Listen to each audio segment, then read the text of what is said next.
முதல்வர் பன்னீர்செல்வத்தை பின்னணியில் இருந்து இயக்கவில்லை என்று திமுக செயல் தலைவரும் எதிர்க்கட்சி தலைவருமான மு க ஸ்டாலின் தெரிவித்திருக்கிறார். இது தொடர்பாக செய்தியாளர்களிடம் பேசிய அவர், முதலமைச்சர் பன்னீர்செல்வத்திற்கு தனிப்பட்ட முறையில் ஒருபோதும் ஆதரவளித்ததில்லை எனவும் குறிப்பிட்டிருக்கிறார். அவருடைய பேச்சை கேட்கலாம்.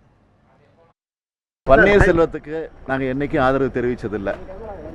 பன்னீர் தலைமையில் இருக்கக்கூடிய அரசுக்கு, அதுவும் சில கொள்கை அடிப்படையில், நாட்டு மக்களுடைய பிரச்சனையின் அடிப்படையில் சில சட்டத்தை முன்மொழிவு அந்த நேரத்தில் சட்டமன்றத்தில் ஆதரவு தெரிவித்தோம். மேலும் முன்னாள் முதலமைச்சர் ஜெயலலிதாவின் மரணம் தொடர்பாக விசாரணை நடத்தப்படும் என பன்னீர்செல்வம் அறிவித்ததை வரவேற்பதாகவும் திமுக செயல் தலைவர் மு க ஸ்டாலின் அப்போது தெரிவித்திருக்கிறார். அந்த அம்மா மரணம் அடைந்ததற்கு பிறகு இந்த பிரச்சனை இது மக்களிடத்தில் இந்த சந்தேகம் இருந்துகிட்டு இருக்கு. இதுக்கு உடனே விசாரணை வைக்கணும், விசாரணை கமிஷன் அமைக்கணும்னு தொடர்ந்து நாங்கள் சொல்லிக்கிட்டு இருக்கிறோம். ஆனால் அப்போல்லாம் இது வைக்கப்படலை. சட்டமன்றத்தில் எங்களுடைய கட்சி உறுப்பினர்கள் இந்த பிரச்சனை ரைஸ் பண்ணப்போ இது அவை குறிப்பிலே இருக்கக்கூடாதுன்னு நீக்கினாங்க. ஆனால் இப்போ முதலமைச்சராக இருக்கக்கூடிய பன்னீர்செல்வம் அவர்கள் சொல்லியிருப்பது, காலங்கடந்து இதை சொல்லியிருப்பது உள்ளபடியே இது வரவேற்கப்பட வேண்டியது. இதையாவது முறையாக நடத்த வேண்டும் என்று